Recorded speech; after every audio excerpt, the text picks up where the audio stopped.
নেতাজি সুভাষচন্দ্র বসু যে ভারতের আইকন, বাংলার গর্ব, এ নিয়ে কারোর মনে কোনোদিনও কোনো প্রশ্ন হয়নি, তৃণমূল, কংগ্রেস, বিজেপি যেই হোক না কেন।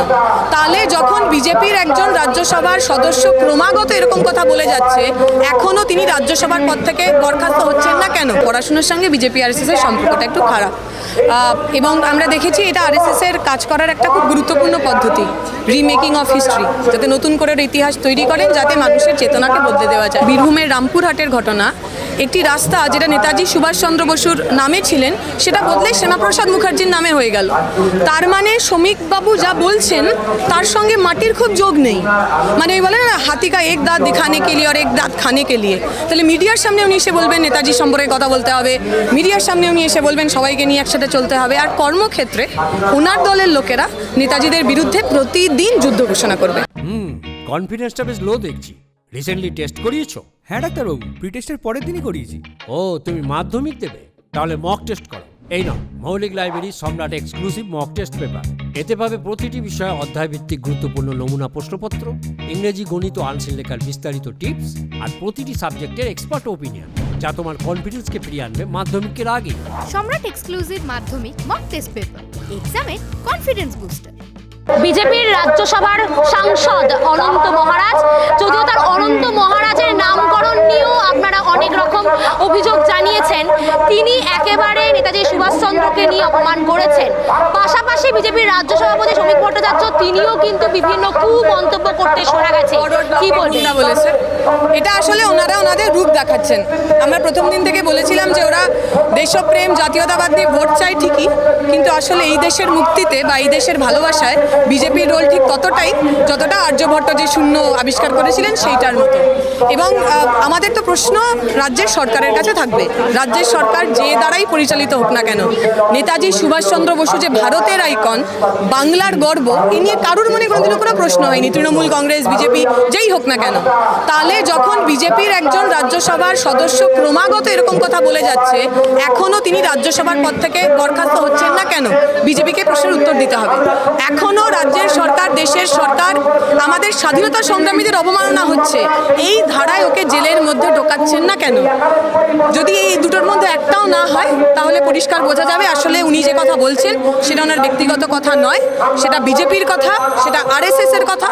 যে বিজেপি আরএসএস আজীবন ব্রিটিশের পদলেহন করে গেছেন, তাদের কাছে নেতাজি ভিলেন হওয়াটাই স্বাভাবিক। একদিকে আমরা দেখছি বিজেপির তিরঙ্গা যাত্রা, সেখানেও নেতাজির ছবি ব্যবহৃত হয়েছে।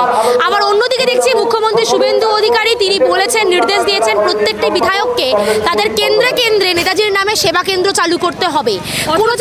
আমরা দেখলাম আজকেই সকালবেলার খবর, বীরভূমের রামপুরহাটের ঘটনা, একটি রাস্তা যেটা নেতাজি সুভাষচন্দ্র বসুর নামে ছিলেন সেটা বদলে শ্যামাপ্রসাদ মুখার্জির নামে হয়ে গেল। তার মানে শ্রমিকবাবু যা বলছেন তার সঙ্গে মাটির খুব যোগ নেই।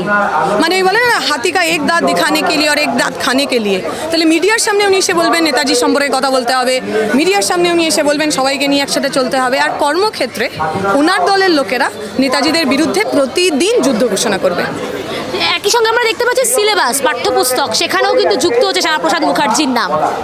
তাতে আমাদের কোনো অসুবিধা নেই, কিন্তু আপনি শ্যামাপ্রসাদ মুখার্জি সম্পর্কে কি বলবেন? সেটা কি কোথাও ইতিহাসের বিকৃতি? আমরা যে ইতিহাস পড়েছি তাতে তো আমরা জানি বঙ্গভঙ্গের বিরুদ্ধে রবি ঠাকুর রাখি বন্ধন করেছিলেন। মানে আমরা জেনে উঠলাম, আমরা জেনে আসলাম যে বঙ্গভঙ্গ আসলেই আমাদেরকে ভেঙে টুকরো করে দেওয়ার একটা প্রচেষ্টা।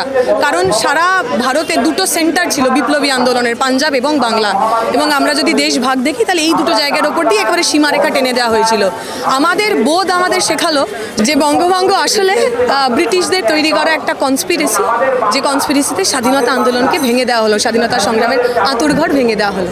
আর আজকে যারা যে শ্যামাপ্রসাদ মুখার্জিকে বাংলার রূপকার বলা হচ্ছে বা তিনি বঙ্গভঙ্গ করেছিলেন বলে ওনাকে গ্লোরিফাই করা হচ্ছে, তাহলে বিজেপি খানিকটা পরিষ্কার করে আপনাকে বলছে ওরা আসলে কাদের সাথে? ওরা বঙ্গভঙ্গের সাথে, যে ডিভাইড অ্যান্ড রুলের কথা আমরা বলি, ব্রিটিশ রাজের কথা বলি, তার সাথে, নাকি আসলে যে রবি ঠাকুর, নেতাজিরা বাংলাকে বাঁচাতে চাইলেন, ভারতকে স্বাধীন করতে চাইলেন, তাদের পক্ষে? শুধুমাত্র আদাব নাটকে একটি আজানের সুর ব্যবহার হচ্ছে বলে সেখানে আমরা দেখলাম কিছু দুষ্কৃতী এসে সেখানে বিরোধিতা করলেন। পাশাপাশি আমরা দেখলাম কাশীপুরের মতো সংখ্যালঘু অধ্যুষিত অঞ্চল, সেখানে 10 দিনের বেশি ধরে জল বন্ধ। কেন সংখ্যালঘুদের ওপরেই আক্রমণের বারংবার চেষ্টা? এটা তো বিজেপিকে প্রশ্ন করলে আমার মনে হয় স্পষ্ট হবে। আমরা আগেও বলেছিলাম বিজেপি আরএসএস যে রাজনীতি করে তাতে সংখ্যালঘু, পিছিয়ে পড়া, দলিত, মহিলা কারুরই কোনো জায়গা নেই। এখন ওনারা ওনাদের একটা রূপ আর কি উন্মোচন করেছেন। আপনারা এর মধ্যে শুনবেন এই বাংলারই এক গ্রামে দলিত সম্প্রদায়ের মানুষদের, নমশূদ্র সম্প্রদায়ের মানুষদের মন্দিরে ঢুকতে বারণ করা হয়েছে। বলা হয়েছে আপনারা চাঁদা দেবেন কিন্তু মন্দিরে ঢুকতে পারবেন না, কারণ আপনারা ছোট জাত। বাংলার বুকে এই ধরনের জাতপাতের ইতিহাস নেই বললেই চলে। বিজেপি আসার পর এই সমস্ত যাকে আমরা সোশ্যাল ইভিল বলি, সাম্প্রদায়িকতা হতে পারে, জাতপাত হতে পারে, সেগুলো মাথা চাড়া দিয়ে উঠছে। আপনি নিজে যন্তর মন্তরে গিয়েছিলেন এবং সেখানে ছাত্র আন্দোলনের একটি রেশ আমরা কলকাতায় এসে পড়েছে এবং রাজ্যের বিভিন্ন জায়গায় গিয়ে পড়েছে আমরা দেখলাম। আজ আজাদি সপ্তাহ পালন করছে এসএফআই। এই ছাত্র আন্দোলন কতটা আমাদের রাজ্যে প্রভাব ফেলবে এবং আজাদি সপ্তাহ সেটাও মনে হচ্ছে কতটা রাজ্যে প্রভাব ফেলবে? আমরা তো এই রাজ্যের ছাত্রদের মুড কি সেটা গত 26শে জুলাই সম্ভবত বুঝতে পেরেছিলাম, যে হাজার হাজার ছেলেমেয়েরা রাস্তায় নেমেছিল। আমি এক তিলোত্তমা আন্দোলন ছাড়া এত ছাত্রছাত্রীদের ঢল আর অন্য কোনো আন্দোলনে দেখিনি।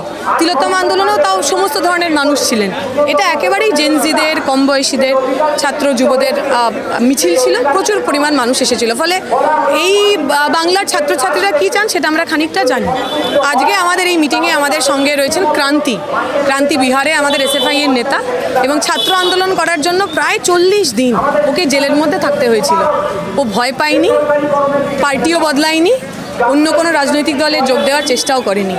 আমরা চাইব ছাত্র যুব নির্বিশেষে প্রত্যেক মানুষ খানিকটা এই মেরুদণ্ডটাকে চিনুক, যে মেরুদণ্ড তার বিশ্বাসের প্রতি, মানুষের প্রতি সে দায়বদ্ধ, যে তার নিজের কমফোর্ট অনুযায়ী, নিজের কনভিনিয়েন্স অনুযায়ী এক দল থেকে অন্য দলে যায় না। কিন্তু এখানে আন্দোলন করলেও তো গুন্ডা দমন আইনের মতো আইনের ভয় দেখানো হচ্ছে, যেটা এখন আইনে রূপান্তরিত হয়। ভয় দেখানো হোক, তাতেও যে 16 জনকে ওরা ওই দিনকে গ্রেফতার করেছিলেন তাদের মধ্যে ম্যাক্সিমাম লোককেই তো জামিন দিতে ওরা বাধ্য হয়েছে। ফলে যখন ব্রিটিশদের সময়ও নানা ধরনের এই ড্রেকোনিয়ান ল ছিল। আমি ঠাকুরদাদের মুখে মিসার কথা শুনেছি, মিসাতে জেলে ছিলেন আমার দুই দাদুই।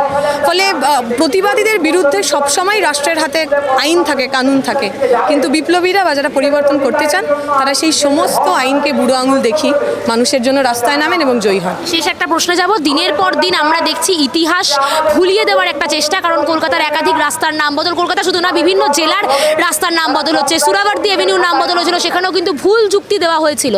এই ইতিহাস ভুলিয়ে দেওয়ার চেষ্টা, যারা ইতিহাস পড়েনি তারা তো নিজের মন মতো করে ইতিহাস লিখতে চায়। ওরা নতুন করে ইতিহাস লিখতে চাইছে, কারণ এক, ইতিহাসে ওদের কোনো জায়গা নেই, আর দুই, ইতিহাস ওরা জানেন না। পড়াশোনার সঙ্গে বিজেপি আরএসএস এর সম্পর্কটা একটু খারাপ, এবং আমরা দেখেছি এটা আরএসএস এর কাজ করার একটা খুব গুরুত্বপূর্ণ পদ্ধতি, রিমেকিং অফ হিস্ট্রি, যাতে নতুন করে ওর ইতিহাস তৈরি করেন, যাতে মানুষের চেতনাকে বদলে দেওয়া যায়। তার বিরুদ্ধে ভারতের ছাত্র ফেডারেশন সহ আপামর প্রগতিশীল বাঙালি মানুষ তারা রাস্তায় থাকবেন বলেই আমার বিশ্বাস।